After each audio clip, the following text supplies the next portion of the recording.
Okay, I guess this is cue for me to start. Everyone ready? Hello everyone. My name is Ankhi Mukherjee, and I'm professor of English and World Literatures at Oxford. I'm here primarily because I was fortunate enough to be the supervisor of William Ghosh's DPhil dissertation, and I'm here to chair the conversation on its incarnation as a monograph.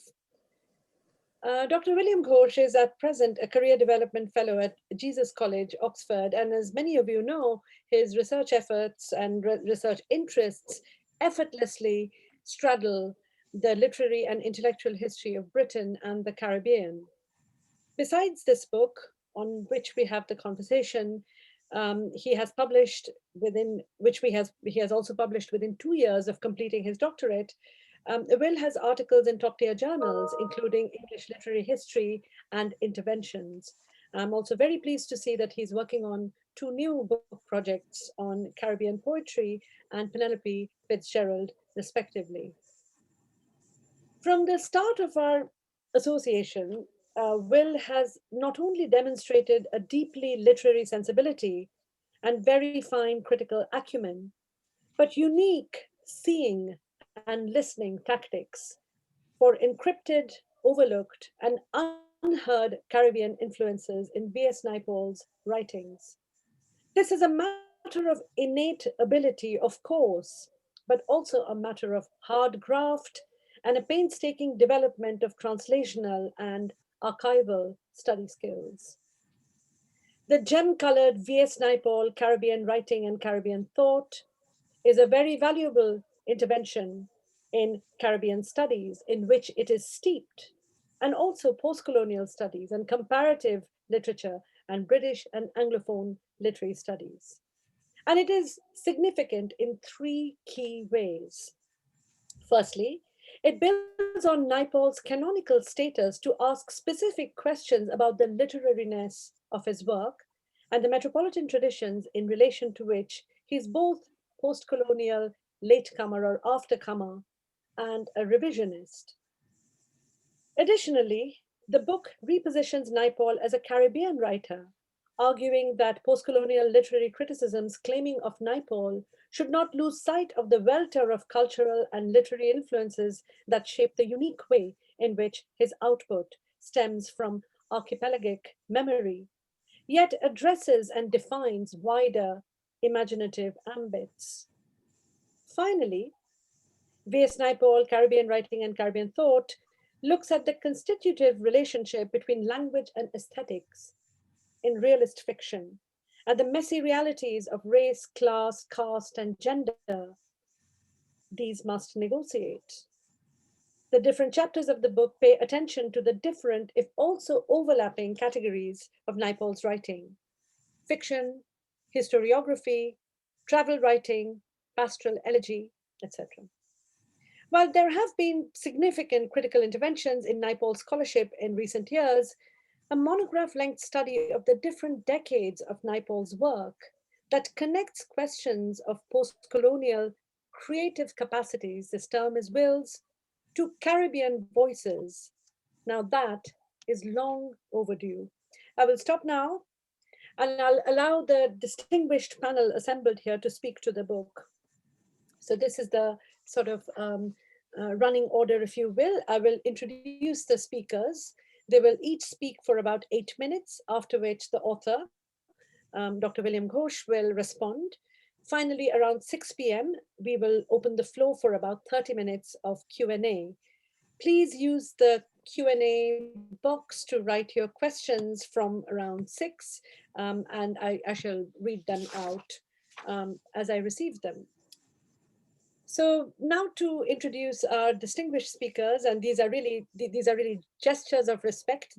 Each of the speakers has an elaborate CV that I cannot possibly cover in the short time.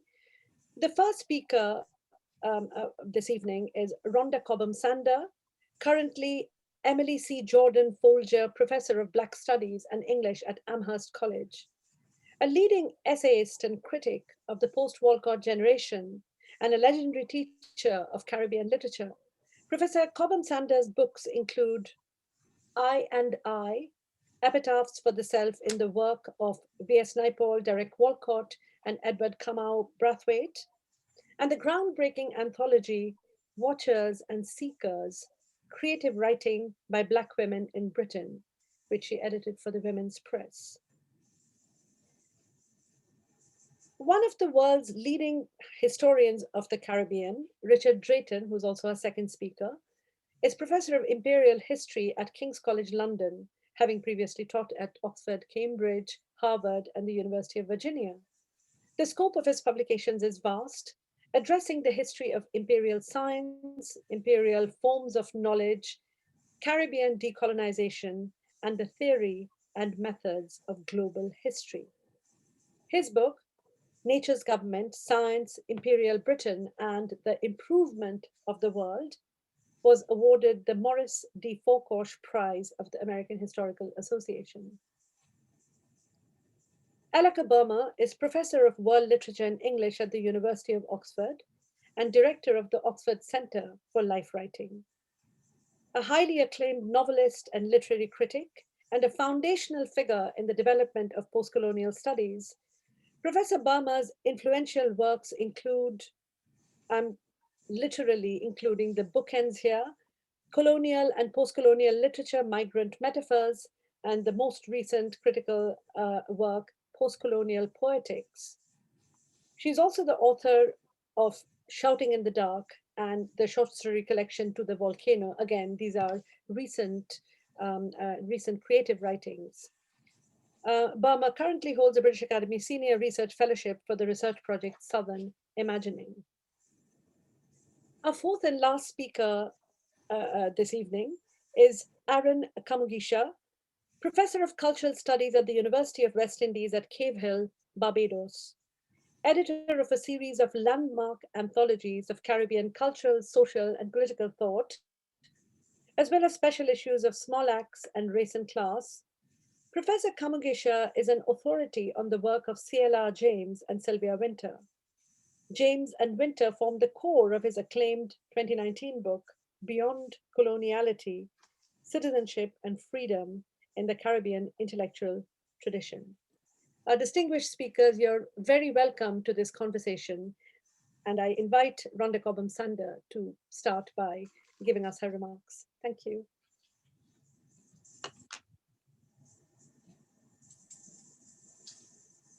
Hi there, everybody. I'm so happy to be here with you today. And thank you so much for including me in this panel. And congratulations to you, Will, on the publication of your new book. Before I say anything about its contents, though, let me just take a minute to register what a beautifully produced artifact it is. Ankhi said a little bit about this, but at a time when I seem to spend all my time scrolling hurriedly through everything online, it was a true pleasure to be able to enjoy the feel and design of this elegant volume. The red, gold, and eggplant colors in the painting on the cover by Trinidadian artist Che Lovelace, inserted into a backwash that shades from dark jade to turquoise, made this slim volume gleam like a beautiful piece of jewelry. So thank you for taking the time to work with the publishers to produce a volume worthy of its contents. Ankhi has already given you a sense of the scope of V.S. Naipaul Caribbean writing and Caribbean thought, so I'll spare you another summary. I want to speak mostly from the perspective of a Caribbean literary historian about what I consider important about it, and also to say a little bit about the portion of this project that was new to me as someone familiar with its earlier iterations. So first, a note about literary history. Most discussions of Caribbean literary history place Naipaul, when they include him at all, on the margins of an Afro-Caribbean literary conversation. This happens in part because of Naipaul's race, but also in response to his carefully staged rhetorical posture of supreme disinterest and stubborn isolationism. Ghosh's study escapes the seductive pull of that narrative and argues instead for Naipaul's centrality in a shared regional discourse. In doing so, it joins a subset of Caribbeanist works that include Belinda Edmondson's Making Men, Malachi McIntosh's Emigration and Caribbean Literature, and I suppose my own, I Epitaph for the Self, that have traced Naipaul's multiple overlapping connections to writers, formal experiments, and critical debates within the Caribbean discursive space. You could say that it does for Naipaul in relation to Caribbean discourse what Sanjay Krishna's study V.S. Naipaul's journey from periphery to center does for Naipaul in relation to a wider range of post-colonial discourses beyond the Anglo-European mainstream. Ghosh's reading of The Loss of El Dorado as a major intervention in discussion of Caribbean historiography in particular puts Naipaul directly into conversation with Eric Williams, Elsa Gavaya, and C.L.R. James.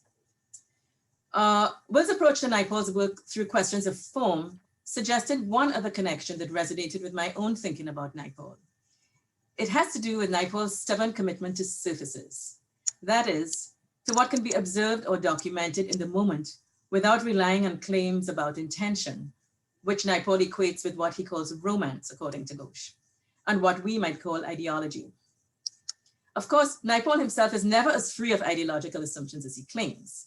Still, his insistence that we can never really fill in the gaps in our knowledge of the past should give us all pause. Ghosh reasons that Naipaul's way of grappling with this impasse is to write towards, but never beyond those gaps.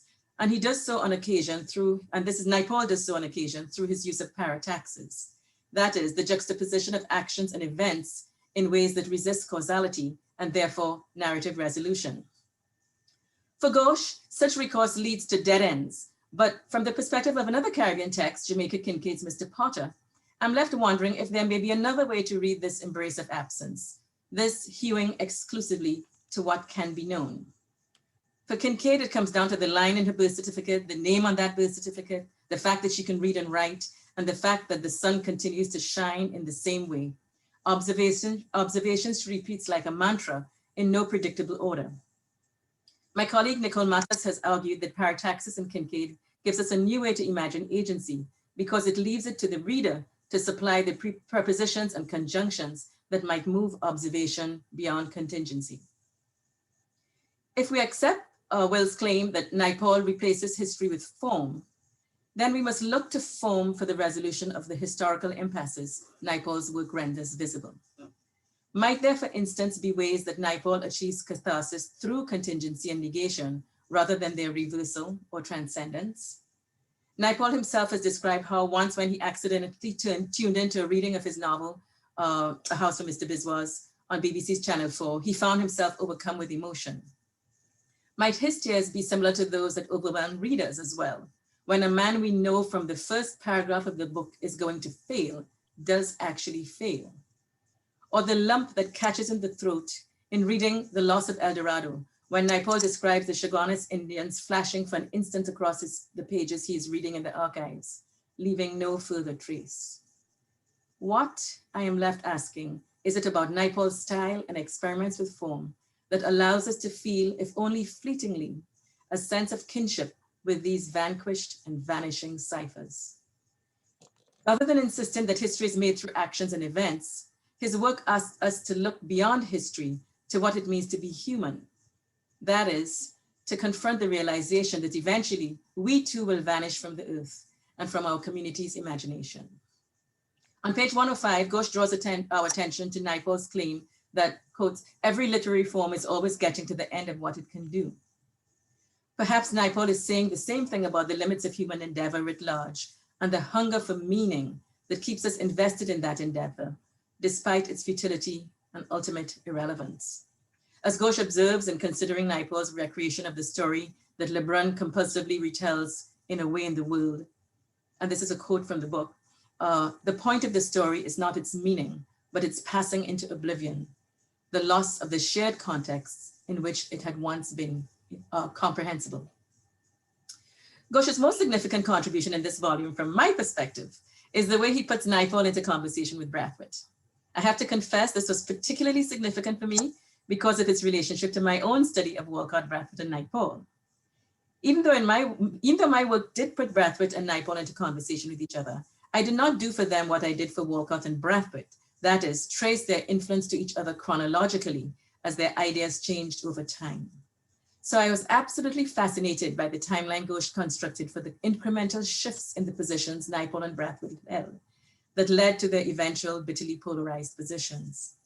His step-by-step reconstruction of that process clinched for me this volume's larger claims for Naipaul as dwelling in the same problem space historically and imaginatively as his contemporaries Walcott, Lamming, Condé, and Brathwaite.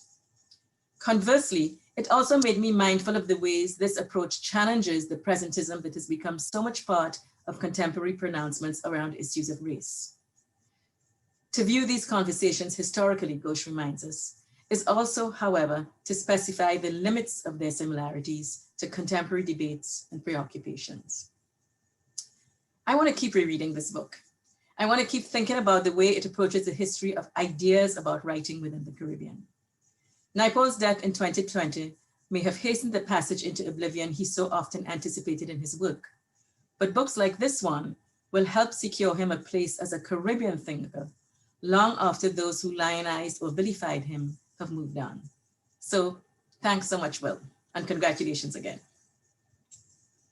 That's beautifully timed. Thank you so much, Rhonda.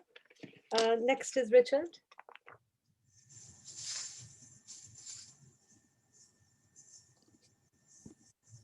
I think my video's been, oh, here we are. What distinguishes a critic is the quality of attention that she or he brings to an intellectual or a text. And what's very striking about Will Ghosh's extremely important book on Naipaul is the way in which he is able to move, first of all, from the very kind of fine texture of the text towards thinking about larger kinds of historical structures.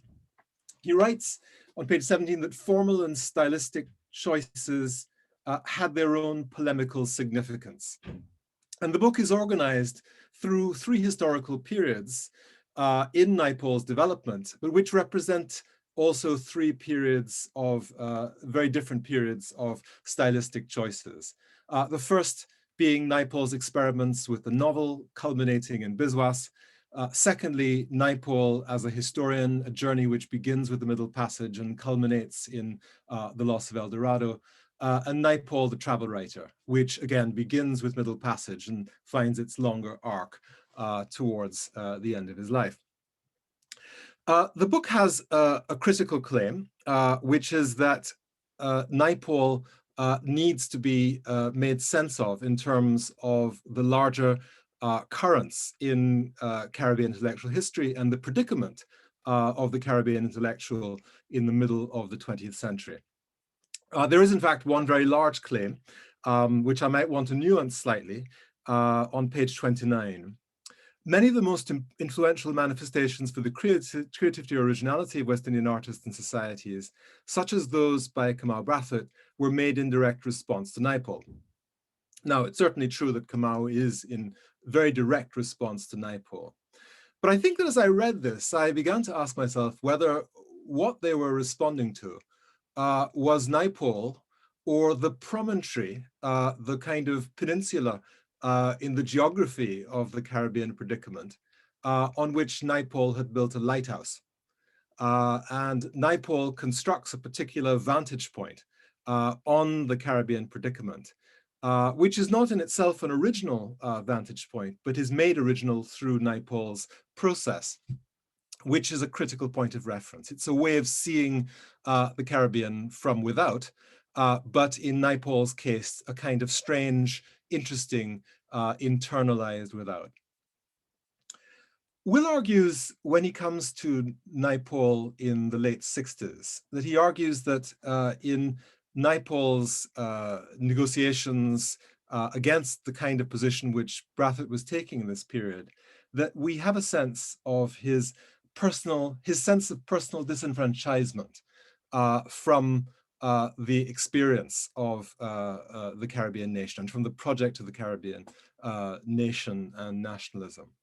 I would argue that that begins much earlier and that we can see Naipaul from quite early in the late 1950s as being a kind of jilted lover of the Caribbean nation, of having a sense of himself as being in love with this particular object, and in some ways made into a peripheral figure. He's, in other words, compelled to retreat to this peninsula on which he then builds his lighthouse. And I just draw your attention to that extraordinary sentence on the first page of the Middle Passage, and I quote, "There was such a crowd of immigrant-type West Indians on the boat train platform at Waterloo that I was glad that I was traveling first class." Now, that's not just a line of prose. I mean, that's a line of poetry in its own way. And it marks out to us the way in which the Naipaul from very early in the 60s is positioning himself as distinct from that motley crew of ragged immigrants that, of course, is the subject of Selvon's Lonely Londoners, that famous scene which begins the novel, which Naipaul is writing against, and is also the predicament which is being claimed by Lamming just 2 years earlier, as being the terrain which links him with the working class that is in the process of migration to Britain in that period. And Naipaul is saying, not me. I'm traveling in first class. I am of a different position and constituency. Now, I think to me that were I to have a longer time to converse with Will about this, I would want us to think more about what happens in that arc of politics from the early 1950s through to the early 1960s. I'd want to talk about what happens in British Guyana with the suspension of the constitution. I'd want to talk about the politics of Apanjat as it emerges in Guyana in the late 50s, and of racialized politics in Trinidad, which is not simply, as Will puts it, a question of the Afro-PNM versus the Indo-DLP, because we must remember that Williams also succeeds in peeling off to the PNM both the Muslim minority of Trinidad via Kamaluddin Muhammad, and also the Christian dimension of the Indian community via figures like the Mahabir brothers. So there's a kind of isolation of the Hindu majority of the South Asian population of Trinidad, which is a predicament which Naipaul is identifying himself with. It seems to me that were I to be doing this, I would want to ask more questions about Naipaul's relationship with Lamming. And I have to say that this is a book which is filled with extraordinarily close readings of Naipaul and of Brathwaite and of others. But it's actually, we only ever see Lamming in this book really through his critic's gaze. I think that's really an issue, because in some ways, figures like Lamming and Selvon and Mittelholzer represented the writers against which figures like the young men who felt a little bit jealous, figures like Brathwaite and Naipaul were positioning themselves. We must remember that figures like Naipaul, QRC, Island Scholar, Oxford, Brathwaite, Harrison College, Island Scholar, Cambridge, had a sense that these kinds of vaguely unlettered, at least not university educated, figures like Lamming and Selvon and Mittelholzer, in a way had a kind of prominence and certainly a commercial success, which they, I think, had some jealousy towards. The whole question of the relationship between the different classes of West Indian migrants, the first class, the second class, and the steerage travelers on the boats, is something which deserves some interrogation. I see Lamming, I see Naipaul as developing a great sense of an anxiety of audience, an anxiety about reception. And part of the jealousy which exists towards a figure like Lamming is the extent to which figures like this are received and are lionized by the publics in the Caribbean, and the way in which Naipaul feels that he is not quite received.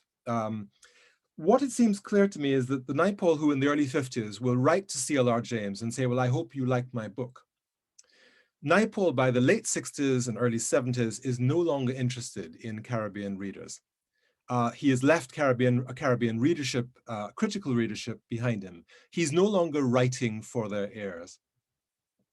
A critical book which is only mentioned in one page in this book is Mr. Stone and the Knight's Companion of 66, which represents Naipaul's attempt to become an English writer, with only modest success. English writer in the sense of somebody who was stripped of any kind of exotic difference. it's an experiment which he'd returned to, but in a more self-conscious way in The Enigma of Arrival. That Naipaul who is turning his back in part on his Caribbean audience is being produced in that arc from the 1950s through into the early 60s.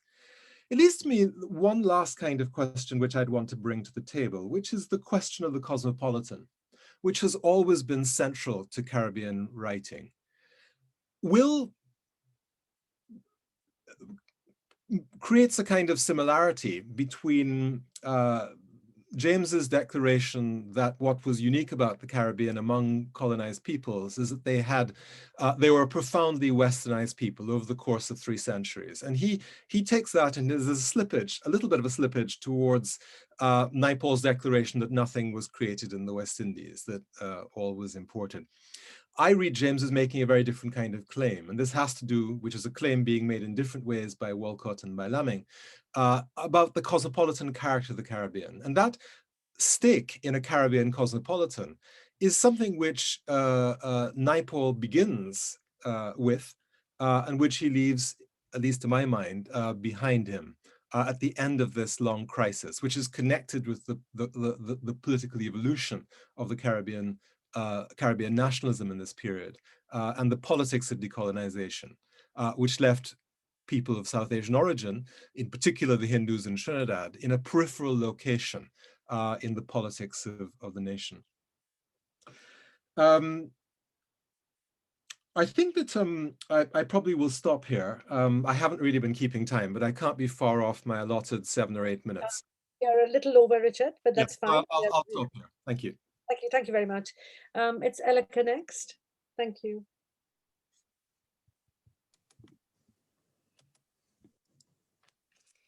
Hello, everyone. What a great pleasure to celebrate and talk about this marvelous book, this gem-like book, as Rhonda was saying, and great to be part of this panel with these amazing colleagues. I'd like to begin my remarks with 2 short epigraphs that will help me to open up what I want to say about Will's really outstanding book, V.S. Naipaul, Caribbean Writing and Caribbean Thought, with its wonderful Oxford comma after Caribbean Writing. So first, from W.B. Yeats, one of the poetic teachers of another giant of Caribbean letters in the 20th century, Derek Walcott, from Yeats's Crazy Jane poems: "For nothing can be soul or whole that has not been rent." And then my second epigraph is from Derek Walcott's own Nobel Prize lecture, Fragments of the Antilles: "A break a vase, and the love that reassembles the fragments is stronger than that love that took its symmetry for granted when it was whole." When we think of Naipaul up to Will's book, I'd like to suggest we see him very much as he wanted to be seen for much of his career, and as Richard has very compellingly been setting out for us. We see him as remarkable, outstanding, singular, that lighthouse on the promontory. This was his self-myth, as Will discusses. The twice or so that I met Naipaul or heard him speak, one was in examination schools on Oxford High Street. This was very much how he came across. The arrogance, the opinionatedness, that was all part of a condition of post-colonial hurt, one that he diagnoses in his work, and yet he owned it and spoke of it as being distinctively his own. He liked to come across as a lone eminence, uniquely gifted, a distinct and unmatchable writer, and hence the irritation, as it were, of Brathwaite as a rival voice, both a counterpart and yet so comparable to his own condition. This condition of lone eminence allowed him seemingly at points in his career to forswear those links and connections to the wider literary and cultural community in the Caribbean and even in Trinidad, to appear whole without ever having been broken, with reference to those opening quotations. The exception here is, of course, his literary relationship or his writing relationship, both with his brother and with his father, about which a lot more could be said given time.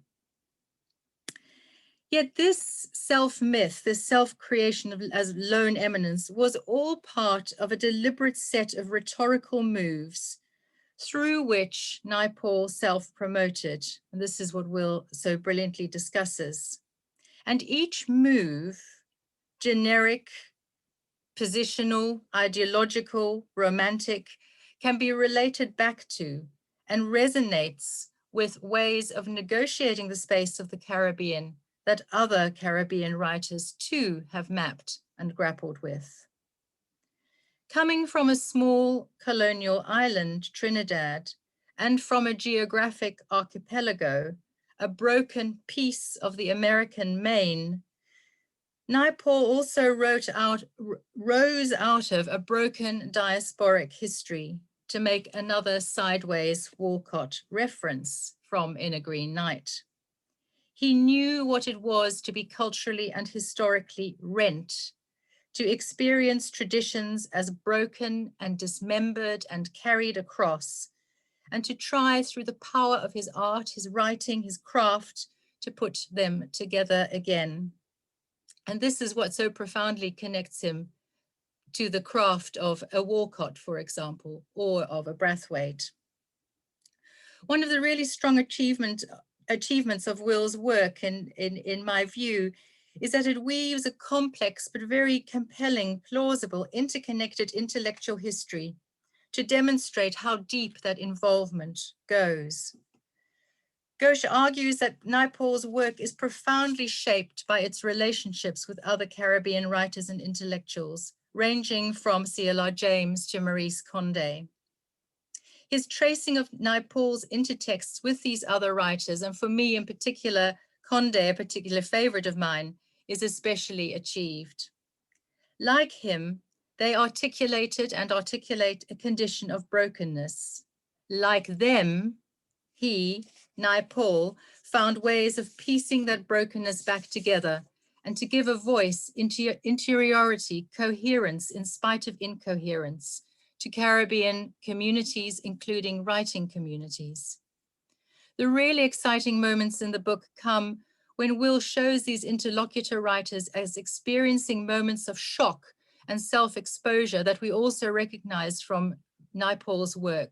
For example, Condé's naivety about Pan-Africanism, or Sylvia Wynter, the critic Sylvia Wynter's growing sense of Naipaul's involvement in the horrors of a colonial upbringing in A House for Mr. Biswas.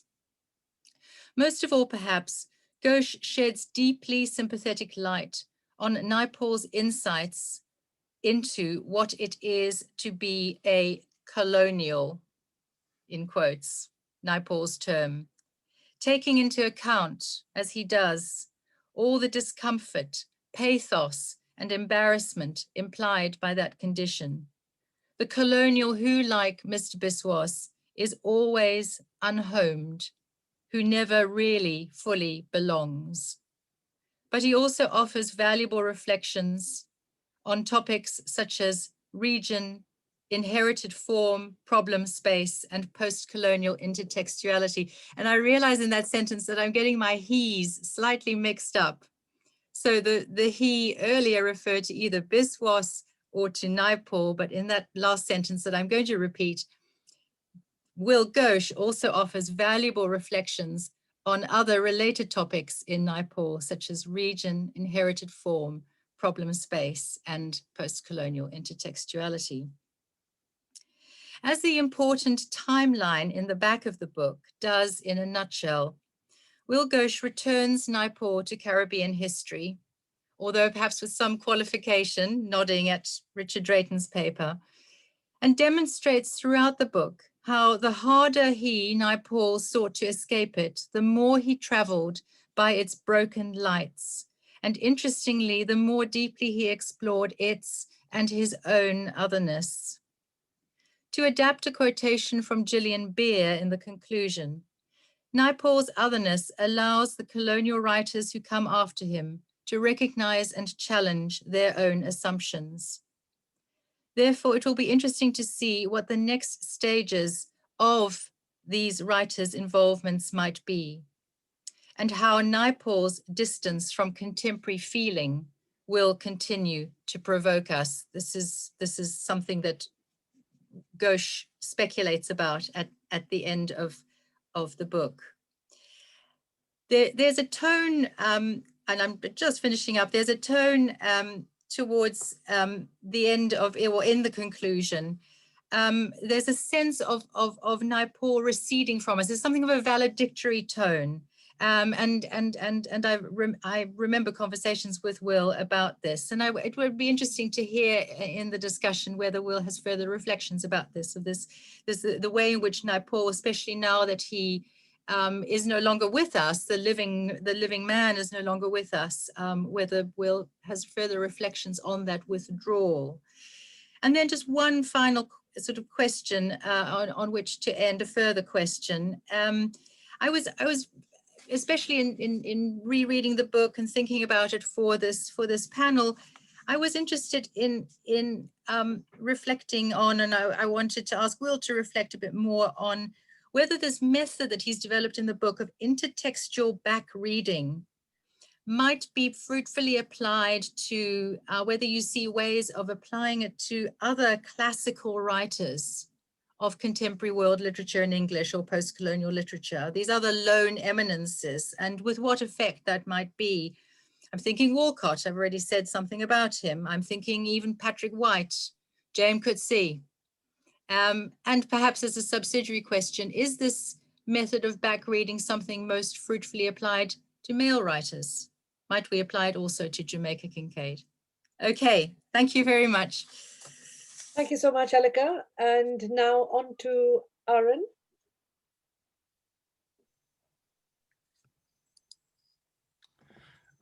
Yes, so thank you very much, William, for the introduction to be on as distinguished a panel as this, and to participate in a conversation about a book that I thoroughly enjoyed.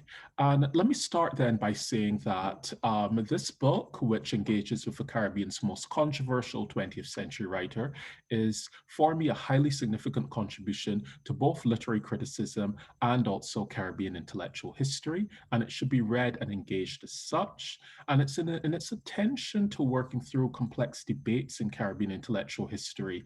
That was one of the most arresting parts of the book for this reader.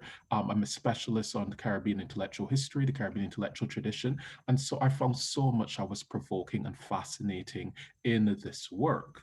Now, the fact that William Fine needs to establish early on that was, and I quote, Naipaul was deeply influenced by the Caribbean literary and intellectual tradition he inherited and was deeply influential upon his Caribbean peers and successors, end quote. A fact indisputable on reading his texts, illustrates for me how absent his work has been in the recent growing body of work on Caribbean social and political thought and intellectual history. And this is an oversight that this book very decisively corrects. I also concur with him that, and I'm going to quote him again, understanding Naipaul's role within the intellectual history of the post-colonial Caribbean sheds new light on the polemical meaning of his work. And there is a clear question, though, awaiting an answer in Ghosh as to why Naipaul, who he insists at various moments had similar criticisms and concerns about the Caribbean present as a number of his intellectual peers, has had his views characterized as conservative or reactionary. So on page 28, he says the following: His, meaning Naipaul's, insistence on the irreversibility of colonial history, the impossibility of retroactively transforming its impacts by means of a fairy tale moment of liberation, has been misread as a defense of the colonial project. So we have a sense here from Ghosh that Naipaul is simply not being read very well. While he is correct to acknowledge that many dismiss Naipaul without reading him, there are also those who are contemptuous of Naipaul's brutal and gleeful descriptions of the Global South's sorrows. And this is particularly true in the readings of his work advanced by the Caribbean intelligentsia over the last 60 years. So I do have a intriguing, hopefully, doubt about the perspective of Ghosh or his reading of Maurice Condé on Naipaul, that the relationship between Naipaul and other Caribbean intellectuals was one of what he terms intimacy and competition. And I want to suggest something slightly different. Rather, I believe that Caribbean critics of his early work, namely Camille Brathwaite, C.L.R. James, and Sylvia Wynter, welcome his work, especially A House for Mr. Biswas. They acknowledged his immense talent, and they acknowledged also the fact that he had a place of paramount importance in the newly emerging literature of the Anglophone Caribbean. However, Naipaul's politics and what he made of the Caribbean experience from at least the Middle Passage onwards stunned and horrified them over the decades. And when it became clear that Naipaul has thrown his lot in with Western imperialism, he was considered a pariah in a region in which so many were giving their lives in the hopes of radical social transformation. So if I was to give a title to this mini talk that I'm doing, I would actually call it Naipaul and the Tradition of Caribbean Conservative Thought. And I'm going to hopefully have enough time to give a quick sketch of how I'm thinking about Caribbean conservative thought towards the end. But for the beginning, let me make a couple of comments, which I'm sure some may think are a Caribbean prosecution of Naipaul. Now, one of the reasons why people did not like Naipaul in the Caribbean is because what he said was not only ungenerous, it was quite often spiteful, but it actually was provably not true. And let me give a couple of examples. So when Naipaul sneers at the like of Camille Brathwaite's discussion of the African presence in the Caribbean, we may consider the comment by Maureen Warner Lewis and her observation of coming of age in mid-20th century Trinidad, in which she says the following in her book, Guinea's Other Sons. In the second half of the 20th century, there were still people alive who remembered their ancestors from Africa and who could sing and speak in African tongues.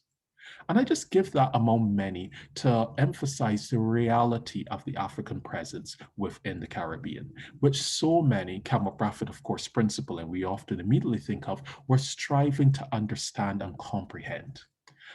So Naipaul does not just critique romanticism in Pan-African thought. He really seems to have little time or patience with any species of Black consciousness associated with a leftist political goal or project. And some of the characteristics or examples of this would be his hostility to the Black Power movement in Trinidad, which, as we all know, did actually reach out to Indo-Trinidadians, and many joined that cause at a critical point in its juncture. But he also is incorrect to suggest that ideas of African retention led inevitably to communal violence. This was a specter that Naipaul put up, but this is simply not so. And if we can look at Guyana, which Richard Drayton has also mentioned, when we think of the most tragic communal violence between Africans and Indians that took place in the post-independence era, it's certainly the most tragic one that happened in the Anglophone Caribbean, we are aware of the fact this is not due to any ideas of African cultural retention in the Americas, but the fracture between the two political parties, how this was stage managed by Western imperialism, the deadly politics of the Cold War, and a dictator in the form of Forbes Burnham, who was, of course, adept at using any logic from election rigging to murder to consolidate his rule. We may also consider here Naipaul's strenuous absence in The Loss of El Dorado, I should say his emphasis on the absence of native and enslaved African voices in The Loss of El Dorado. And this is, as Ghosh rightly points out, extremely limited, but it's also a technique that we've come to understand now as decidedly anti-Black.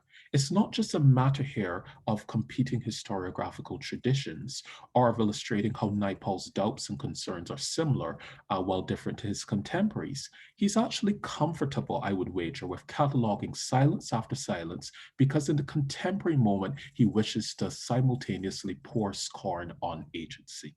Okay, so his highly selective readings of colonial records is meant to reproduce a tale in which agonizing legacies of colonialism, like Black self-hatred, culturally accepted violence towards children, constitute Black experience, rather than a self-fashioning Black community in the teeth of coloniality, the pleasure of Black culture, or the Black love, which for Nikki Giovanni is Black wealth. And what I'm going to end quickly here with speaking about is Naipaul's view of the end of the Grenada Revolution, which I think clearly shows this question of the politics of Naipaul. And I managed to dig up his March 1984 Harper's essay on it. So Naipaul arrived 17 days after the US invasion. And there's many stunning comments he makes in his article for Harper's. So international solidarity with the revolution is reduced to Naipaul to mere mimicry of communist slogans. He states there was a purely Grenadian story. It was a story of a retarded island community hijacked by people slightly more educated into the forms of a grandiose revolution. He refers to the leaders of a revolution as simple men who in the smallness of Grenada had known power. When speaking of Gary and the New Jewel movement, he says, and I quote again, "What was common to both moments in this Black Hansel and Gretel world was a vision offered of sudden racial redemption." And then there were the many different other untruths that he parrots. He talks about how in the 4.5 years of a rule, the People's Revolutionary Government did little, that the life of the island was distorted and people lived in dread, and that the revolution was a revolution of words to newly educated men who finally valued little in their own community. So this is the legacy of Naipaul in the Caribbean, okay? And his pouring of derisive scorn and his vicious attacks on progressive Caribbean movements, which so have resulted in him becoming a pariah within Caribbean thought. But what I think that Ghosh's work does very brilliantly is actually allow us to excavate a side of Naipaul's relationship to the Caribbean intellectual tradition and think about it as an untheorized tradition, which I term Caribbean conservative thought.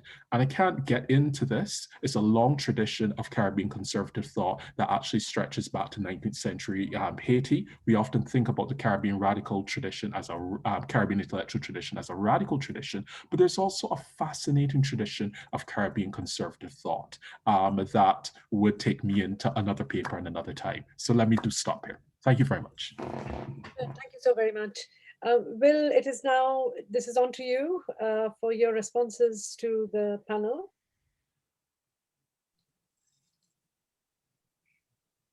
Hello.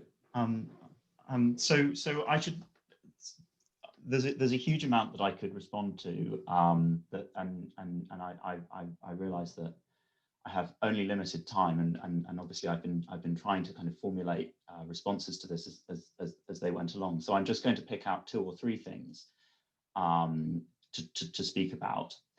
The first thing I'd like to say is just to reiterate my personal thanks to everyone, to Elleke, to Richard, to Rhonda, to Aaron, and to Ankhi for reading the book and engaging with it in such insightful and detailed ways. And I've learned a lot myself just from the last 50 odd minutes. And we should all be so lucky to have readers like this. One of the points I make in the book is that writers don't have meaning on their own. Writers have meaning in terms of the kinds of response they stimulate, and as just touching on what Aaron was saying, for me, a great success of the book would be to, I wrote the book knowing that there was obviously going to be things in it, that there would be errors in it, that there would be things in it that people would pick up on and would say, no, actually, I have more expertise there. I think this is what's going on, I obviously I would find it very flattering. I can think of no greater kind of ultimate purpose for the book than sort of stimulating responses and expansions on Naipaul's place within the intellectual history of the Caribbean. And I think we've heard just 3 or 4 absolutely fascinating kind of trailers. When I was listening to those, I was sort of thinking, yes, I'd love to hear more about this Caribbean colonial tradition. I'd love to know more, and I'd love to hear more about the relationship between Trinidad and Guyana in the 1950s. And just as an example of that, I as a kind of mea culpa, I use in the book Winston Mukherjee as an example of a member of the Indo-Caribbean community who's sort of strategically being used by or working for, I should say, the PNN. I didn't know that Mukherjee was in fact a Christian, and of course that's absolutely crucial in terms of why he's working for the PNN.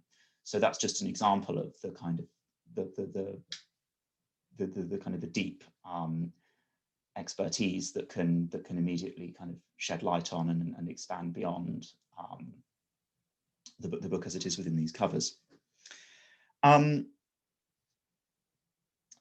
going to just briefly touch on the lovely point that Rhonda raised, and then Elleke kind of returned to when Rhonda said, what is it about Naipaul's style that allows us to feel kinship with ciphers, that somehow manages to make us think of,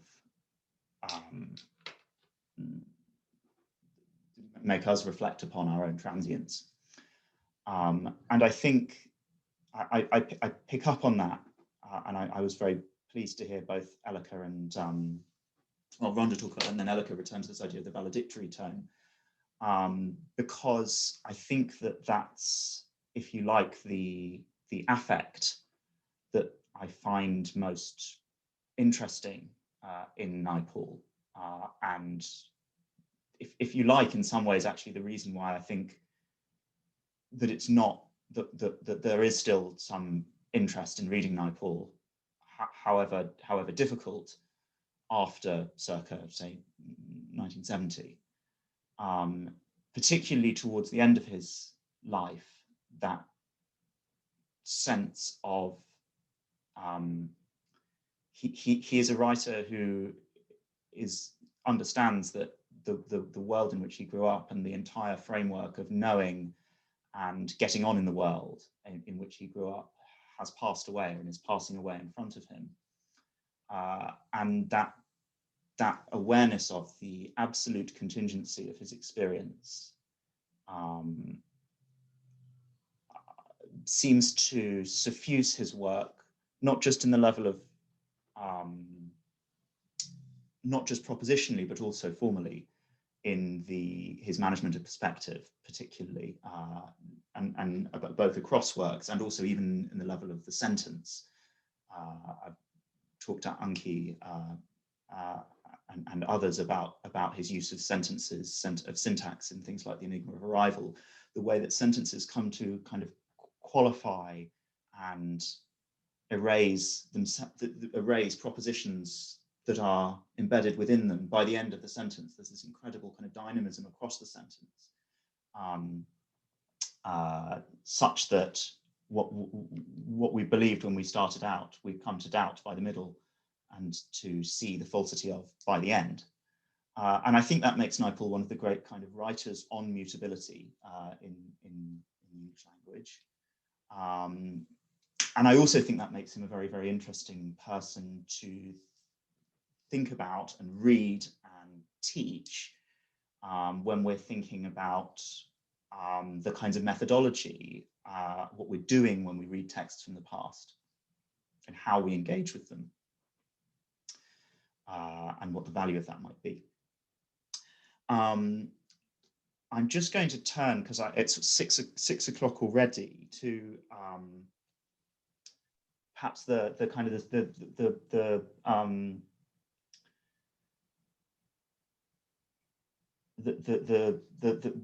a question I've been asked a number of times since the book was published, and I think it's an incredibly valid question, and I think it's a very valuable question, one that I'm as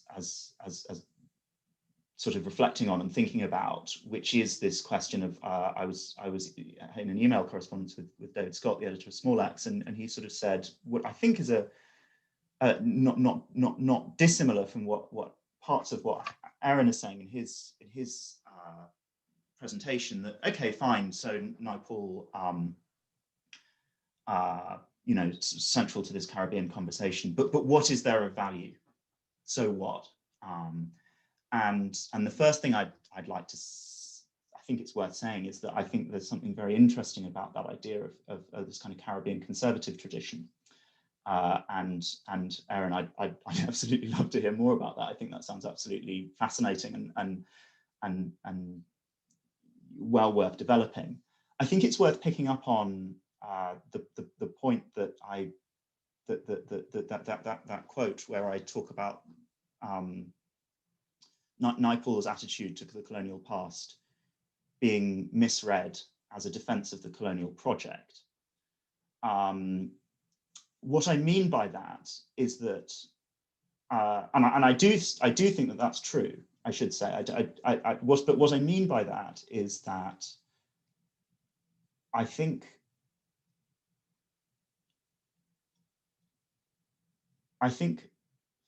for Naipaul, my kind of deep sense of Naipaul's attitude, reading throughout his work,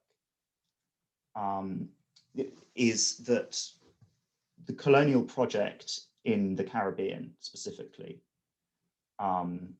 is such a historical catastrophe that it can never be repaired, and that any attempts to repair it are romantic.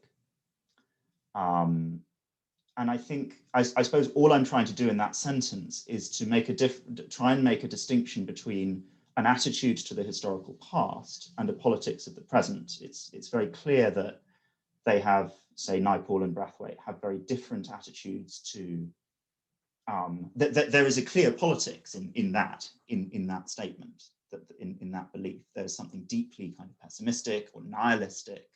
And as Aaron says, there is a, I'm trying to find the quote.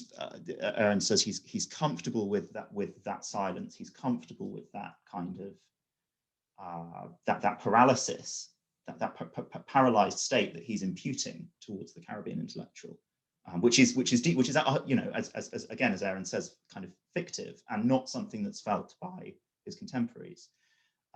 He's comfortable with that because he wants to pour scorn on agency in the present, and I think there's a very deep truth to that, and I would agree with Aaron there.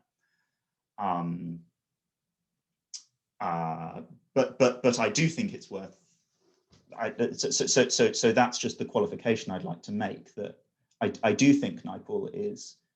I don't think we can read a text like The Mimic Men or A House of Mr. Biswas and come away carefully and attentively and come away from it thinking, here's someone who really liked the colonial project, here's someone that really rated it, here's someone that thought it was a kind of humanizing endeavor.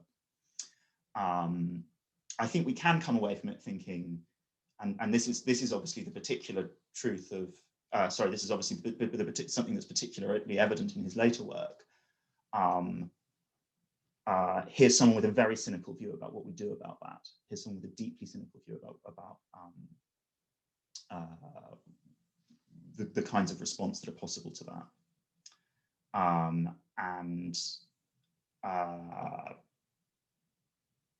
That clearly it becomes very much exaggerated through his later career. In particular, as I've tried to show in his writings about Central and East Africa. I think, given that it's 6:05, I'll probably finish there. I think there's a lot more to say about all of the points that everyone's raised, but just so that we do leave 25 minutes for questions, I'll hand back to Ankhi. Well, thank you so much, Will, for writing this book. Thank you so much, panelists, for giving us so much to talk about. And this is, I guess, the sign of a great book, a narratable book, where the conversation doesn't end with the covers, you know, and I can really see different strands, different collaborations emerging.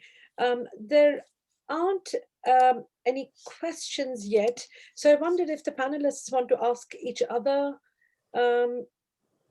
anything. Rhonda will have to leave soon. So Elleke, please go ahead. Please go ahead. I just wanted, it's just a point of clarification. It must have been the medium or the audio or something. I didn't catch what you were saying right at the end of your remarks, Will, and it sounded so interesting and provocative that it was something about Naipaul was very aware of, cognizant of the paralyzed state of the colonial project in the Caribbean, and then there was something about what he went on to do with it. If you could just repeat, please. Yeah, I was just saying, just to kind of gloss that point about, you know, I think I read Naipaul as someone who is very critical of the colonial project, and I wouldn't want that to be read as to say, oh, we've just been, if we think that Naipaul is, you know, offensive and politically retrograde, we've just been misreading him, we just need to look more closely. I don't think that that's true, to be clear. I think that Naipaul is deeply politically retrograde, and as Erin was, you know, gesturing to, kind of participates in this profoundly kind of racist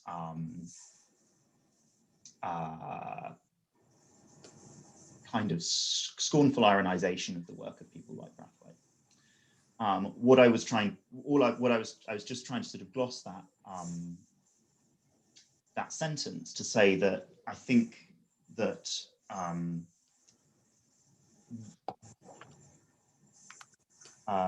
when we read a text like The Mimic Men or like The Enigma of Orion, or like House Mr. Biswas, so we can't come away from that with any sense of that Naipaul thinks that the colonial project is really fundamentally valuable or humanizing or kind of dignifying ultimately. That there's you know, if we spend any time with those texts, the sheer indignity of it is very profound. But I very much agree with Erin that becomes a position that's very comfortable for him and actually starts to be kind of strategically helpful in his later work, in that it's a kind of this kind of sense of, well, it's just so the problems are just so great we can't do anything about it. It's just a historical catastrophe that's so awful that there's no point trying to resolve it, and anybody that is trying to resolve it is a romanticist, is a fantasist, right? That becomes a very convenient posture for him in his later work as a means by which to pour scorn on the work of Brathwaite or the work of in Erin's other case, you know, that one of Naipaul's most kind of parodic, really. It's sort of now have questions, Will, coming in thick and fast. So I will have to sort of Richard first, and then two more. Sorry, I can't see the questions yet. Will you read them aloud for us? Oh, yes, sure. Sorry, Richard. I thought you had a hand up. Oh, no, I didn't. No. Okay. All right. Oh, I'm so sorry, Will. I interrupted you because I thought there were three questions lined up. So the first question is from Andrew Dean. Will, I love the book and I admire the kind of intellectual history that you're able to do, such that Naipaul's form undertakes its own kind of distinctive thinking. Is one of the strands of the book a reception of European literary modernism? If so, what is the significance of this?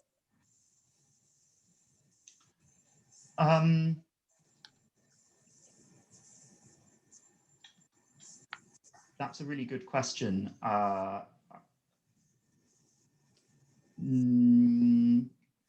mean, so I was writing the book when things like Peter Collini's Commonwealth of Letters and J. Dillon Brown's Migrant Modernism, not long after Charles Pollard's New World Modernisms had come out.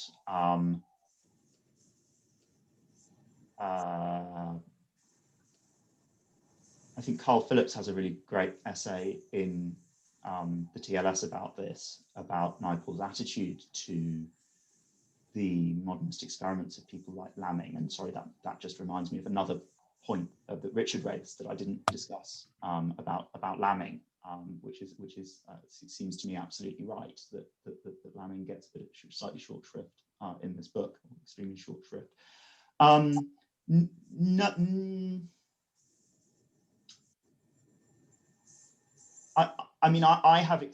rather skeptical. I'm not skeptical about the scholarship of Peter Collini, or the importance of European modernists for Brathwaite, for Lamming. You'd be a fool to think that. I know some of Rhonda's wonderful work on Brathwaite's relationship with T.S. Eliot is deeply illuminating. There are moments where I think that Naipaul is quite scornful of that. I don't agree with Collini that A House of Mr. Pessoas is sort of secretly a great modernist novel, or if it is, I think that's such an expansion of the term modernism that it comes to mean not very much to me. I think it's an experiment with the realist tradition, and it's kind of realism contra modernism in a very self-aware way. So in that sense, yes, I think it's about the reception of European literary modernism and the kind of relativizing of it. And I think that's something that's still quite important as a kind of critical thing to sort of say, yes, modernism is one lens through which scholars trained in a certain tradition, European tradition predominantly, can provide insights into non-European literatures. And yes, clearly modernism is a global phenomenon, but with this can't become a kind of singular story or explanatory narrative. I'll read the second question. It's not directed to Will, so Will, you can answer it, or the panelists can step in. How do you think intimate stories mix within the collective history of Trinidad in Naipaul's works, the Enigma of Arrival, for example? How important do you feel this aspect is in his literary oeuvre?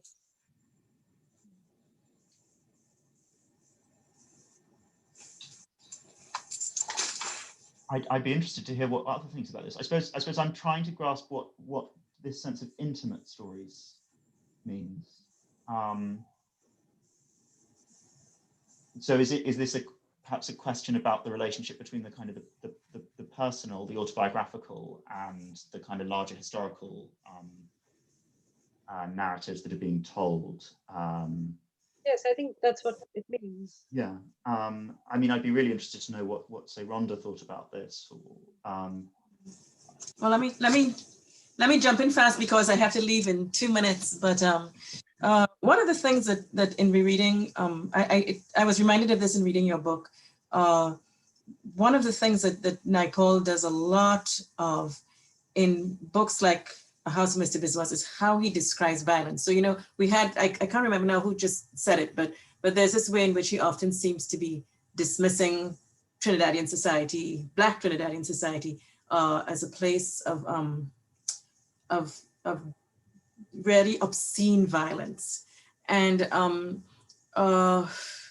the violence actually starts in a house in Miguel Street with the beatings of the children and that sort of stuff. But it goes to some really interesting places in Biswas. And I really have a student to thank for this insight. But there are, if you read Biswas's descriptions of violence, they're almost all through sound. So there are all these moments where you hear a thud from another room where a woman is being beaten, or you hear the sound of the people gathering outside to threaten the family at the beginning of the book, and then later at the chase.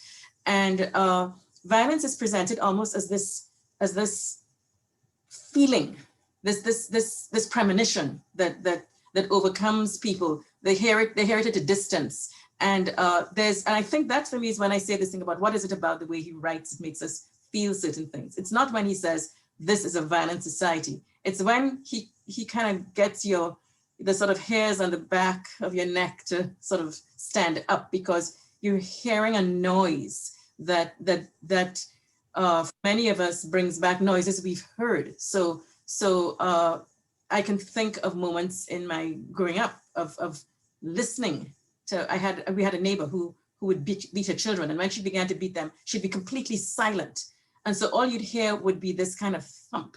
And there's something about what Naipaul does with intimacy in that respect that's very, that speaks to something beyond the particular moment he's talking about, and more to something that we all at a certain level experience about our relationship to violence. That isn't about the action, it isn't about its political significance, it's not about its moral problems, it's about how we feel violence when we're surrounded by it. And that for me, when I think of intimacy in Naipaul, that's kind of what I'm thinking of a lot of the time. And with that, I'm gonna have to leave, guys. I gotta be Rhonda, thank you so much. Thank so you. sorry. We'll catch up. I hate leaving now, but thank you. Well, I had a question for you. How would you deal with Naipaul's, I mean, I wouldn't want to describe Naipaul as racist, but I certainly do think that Naipaul chooses to occupy a position of anti-Blackness. And it's a very consistent theme across the writing. It doesn't start late. It's there in a character like B. Wordsworth in Miguel Street in 57. You know, it's a kind of pathetic kind of fraudulent character. And it seems to me that that's an important problem, which in a way you don't really address full on. You know, he does have a problem with blackness, and I think that I'd like to have that excavated a bit more. Well, if I can just please tack on a question to Richard's, it's very identical, very similar question. How do we discuss Naipaul's works and problematic opinions without seeming to condone or glorify them? For example, how do we teach his racist and misogynistic writing in works such as One Out of Many? I think that those two they're a good double bill. Yeah, I mean, that's obviously a very central question the teaching Naipaul and a question in the book, and that was obviously something I thought about. I think I come up with some kind of, there's a sentence in the book which I sort of tortured over for quite a while when I'm talking about in the last chapter, when this kind of this sentiment seems at its most explicit, though I entirely agree that it's very much there. In Miguel Street, in A House for Mr. Biswas, with the exchanges with McLean, the builder, I think are a very good example of that.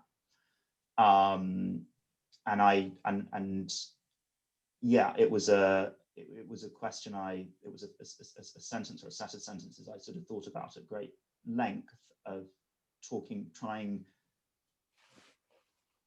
on the one hand to address the question, whilst at the same time trying not to, I suppose it's a kind of historiographical point about trying not to, given that the rest of the book was very much written, as it were, from ground level, trying not to kind of offer authorial commentary on what was going on, trying to sort of stay there and not come up and say, oh, I haven't been contextualizing any of these other things in terms of contemporary mores, but I am going to do this and say that this is, racist, etc. And I came up with a very unsatisfying, solution that said something like, Naipaul's way of viewing or conceiving of people of African descent could never be extricated from the kinds of ways of seeing he developed in his childhood, or something like that. Which I think is unsatisfactory and sort of fails to kind of attend, as Aaron's saying in his comments on the Black Power Revolution, to the ways in which certainly not all Indo-Caribbeans did have these attitudes, or that's not the claim that's made in the book. It's a bit more nuanced than that, which is that his own family and on his own tours of the kind of electioneering tours with his uncle. There are certain kind of particularly hostile ideas that he kind of develops. But anyway, yeah, I think that's very unsatisfactory. What I would say more broadly, which is also in response to Emma's question, is so Ankhi and I were involved in a BBC documentary about Naipaul that aired last year, and one of the interviews with that was with a Nigerian writer who was talking about A Bend in the River and the kind of A Bend in the River broadly, including the kind of racist attitudes in A Bend in the River.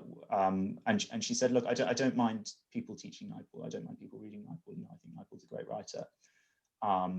What I mind is people only teaching Naipaul or people only reading Naipaul. And that not being framed within as kind of, this is a perspective with, a work on or about this period from a in this case a very distanced point of view, in this case not an insider's point of view, and not being contextualized in terms of other perspectives. And I think that's when I think about teaching Naipaul in the context of Caribbean writing, and I think this is something that I did very much try and do in the book, was to read Naipaul but not just read Naipaul. And try quite carefully to look at the ways in which Naipaul's work did seem to be representative of or expressive of a particular promontory of Caribbean thought, or more in however minor a way, and those ways in which it was questioned or queried or seen to be kind of hostile or aggressive or wrong by his contemporaries like Condé. Will, we have one last question, and I was wondering if, you would obviously answer it, but if others also wanted to chip in. This is from Nasir Mufti. Hi, Nasir. Thanks to all for this excellent panel. It has been a treat. A midweek Napoleon holiday, the most austere of holidays. Will, having not yet read the book yet, Amazon just confirmed my order has shipped. Would you characterize Naipaul's critical attitude as secular in the Saidian sense of the term? For Said, secular criticism must be, in a sense, homeless, never satisfied, always critical, etc. But it is also the critical disposition that allows the critic, for Said, to sidestep the trappings of nationhood. Is Naipaul similar? Is that perhaps a useful way to get around the problem of redeeming/dismissing Naipaul?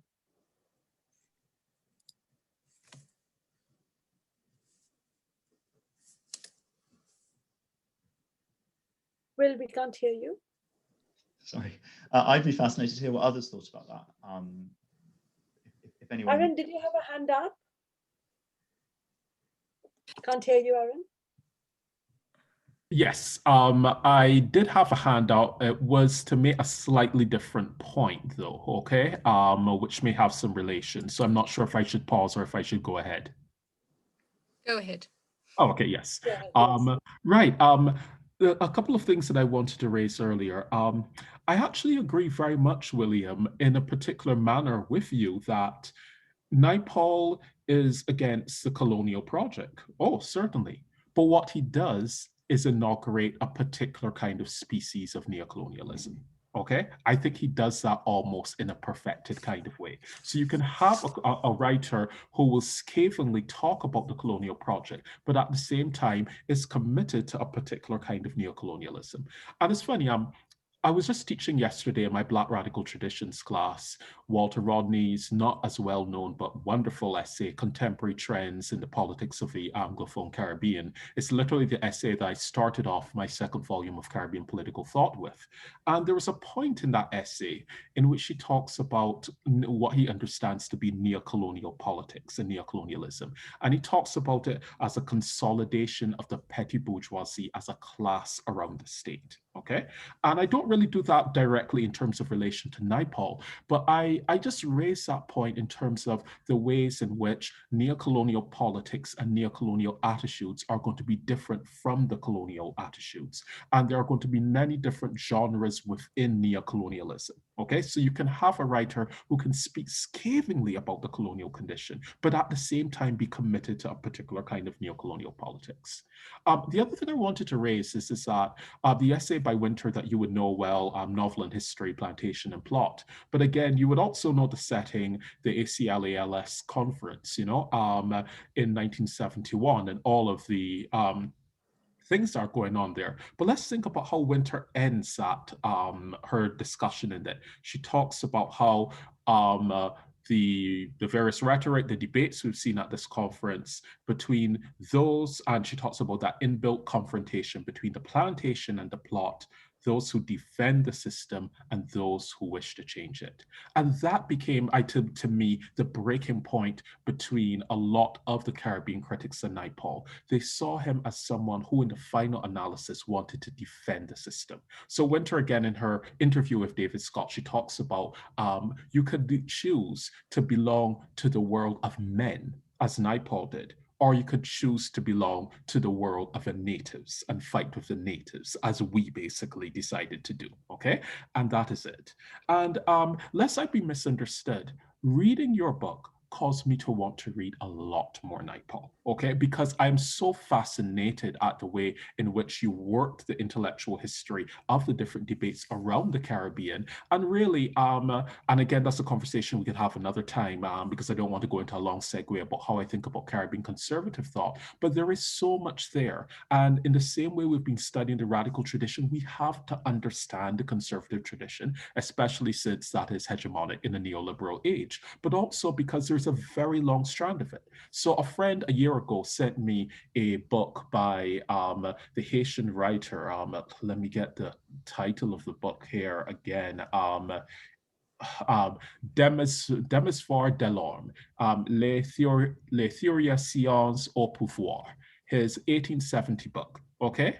The Theoreticians of Knowledge, 766-page book by this intellectual of Haiti who is arguing that political power should reside in the intellectual elite. Okay, long before Du Bois and his talented 10th. But there has been that long tradition within the Caribbean of conservative thought. We see it in Orlando Patterson too. And some of the things that we see there are what?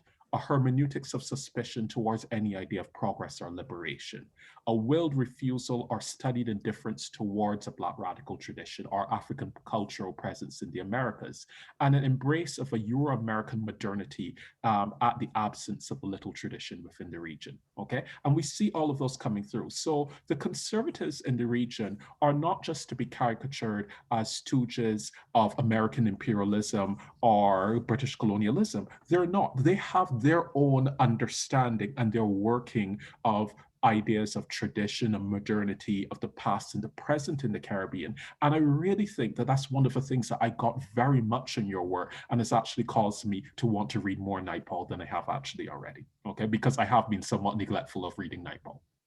Only read about 4 books. Well, we are nearly out of time. We have 2 minutes. Did you want to say anything to the secular comment?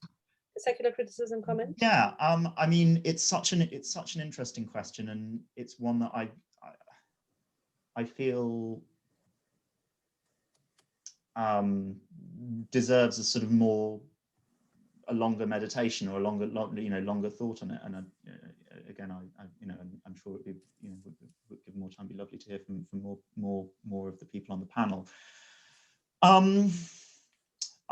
So as Ankhi knows, there's a sort of 20,000 word excursus on Naipaul's relationship with Said that never made it into either the thesis or the book. But I was a bit of a rabbit hole I went down. I think there is a real similarity. I think to go back to points that Richard and Erin were making, I think Said's is perhaps practiced in rather better faith than Naipaul's. That is, I think that the kind of the pose of the strategic outsider for Naipaul is deeply strategic, whereas for Said it's the real thing. It's a kind of ethical imperative. I think secularism in Naipaul is really, really interesting, and that kind of touches on, and perhaps is most interesting in terms of his relationships with India. And something that I say in the book is that you could as well have written. I mean, I don't think I'd have the expertise to write, but one could and probably should write kind of, you could have V.S. Naipaul, Indian writing and Indian thought. Equally, one could have V.S. Naipaul British writing and British thought. And in terms of his place within the Indian public sphere, I think his writings on secularism will be very interesting. I know that's not the point you're raising, so I'm just sort of thinking more broadly about Said and secularism. Personally, I think there's this incredible, I find the end of A Million Mutinies now, when Naipaul kind of resolves into this kind of Rushdie-ish kind of secular modernity, secular has triumphed kind of thing, one of the most depressing moments of Naipaul and one of the kind of least imaginatively interesting bits of his work. And yeah, a kind of point which I really kind of check out from what he's trying to do. So I think there is a more interesting secularism in the Saidian sense in his early work, but I think it's probably not in the same kind of good faith that we find in Said, would be my answer. But I know that Nasser is himself doing some extremely interesting work on Adorno and Naipaul, and I'd be really interested to hear what he has to say about this. Well, you need to write another book, Will, for us to meet again. Just really, it is such a great joy to see this book take off in this way, to have this conversation, and to also feel that, there's more to come. I'm thanking all the panelists. I'm also thanking Torch, and in particular, Nikki, for helping us stage this. The last word is to you, Will, because the first word also belonged to you. So just to say thank you very much, everyone, for coming, and a particular thanks to all the panelists. I've really enjoyed hearing your perspectives, and I've learned a lot. Thank you. Thank you.